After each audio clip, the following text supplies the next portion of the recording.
Hello mga Lods! For today's video, isang katanungan naman ang ating sagutin. At ito na naman si Inday Bagat, ang iyong open-minded vlog. Andito ako sa kwarto ngayon dahil day off ko ngayon at tinatamad ako magbangon at wala naman tayong kaana-ana sa labas. Dito na lang tayo sa kwarto. Ito yung kwarto namin, ganito. So, si Inday, imbis matulog, naggawa-gawa ng video kaya wala nang upload ang aking YouTube. Wala tayong income nito kaya wala tayo upload. So, ganyan lang. Daming pimples, pangit. Basta kay, hindi naman yan sa mukha. Nasa performance yan, mga Lods, di ba?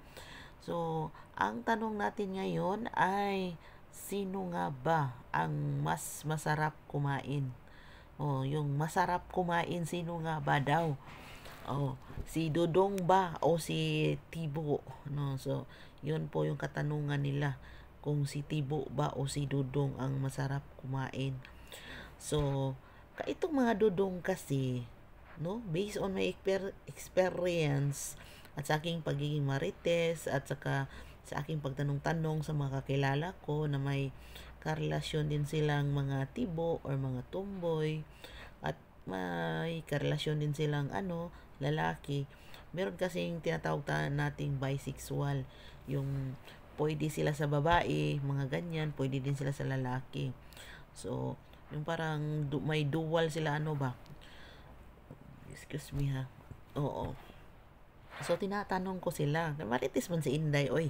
So, tinatanong ko sila na, ano nga ba talaga, sino ba talaga ang masarap kumain? At ito po ang aking nasorbe.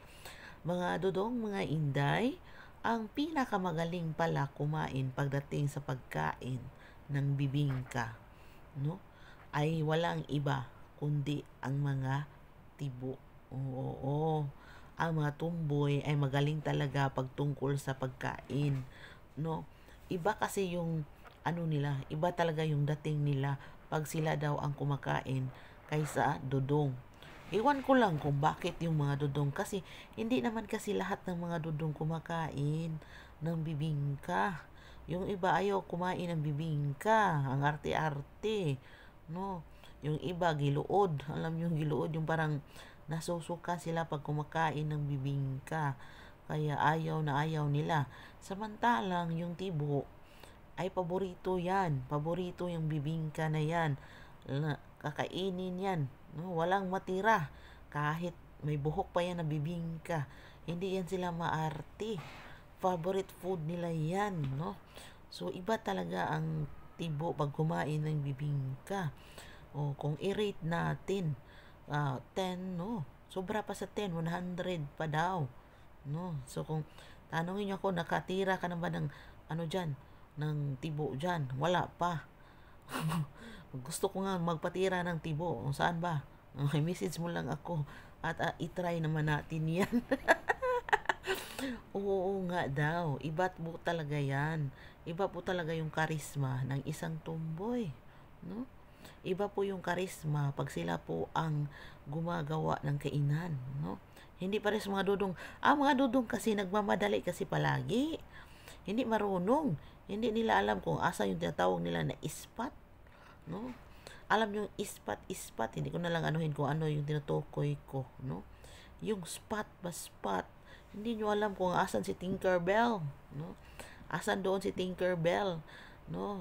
Hindi nyo alam yung triangulo. Yung triangulo kung saan kayo, doon nyo kakainin. No? Kasi kung alam nyo kung saan nyo na-point, kung makukuha nyo lang, ay of course, siguro ang sorbe, mga Dudong, ang kumain. Kaso hindi kayo At maselan din kayo, namimili kayo. So, iba daw talaga pag tibo o tomboy ang kumakain. No? So, diba? Yan po ang chismis na mas pa yung tibo kaysa lalaki. Pagdating sa kainan, iba talaga yung karisma. Yung nila, no? Kayo kasi, magbago na kayo mga Dudong. Kumain din naman kayo kahit walang hugas. Kasi, siguro, ang mga tibo, nasanay na lang siguro.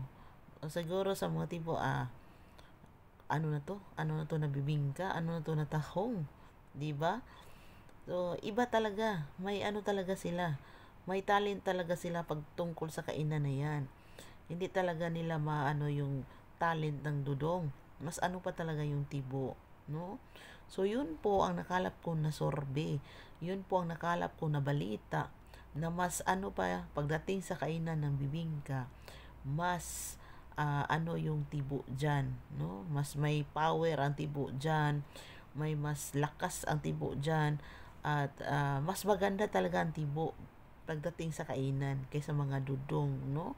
So, salute sa inyo mga tibo dyan, no?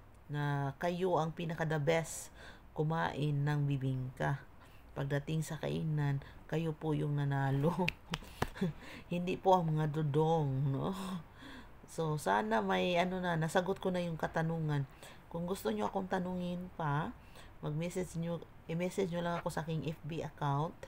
Ilagay ko lang sa baba sa comment section kung ano yung account ko, at i-message nyo ako at handa naman ako magsagot. So, sabi ko nga sa inyo, wala yan sa kapangit-pangit, sa kataba-kataba, kundi nasa performance yan, no?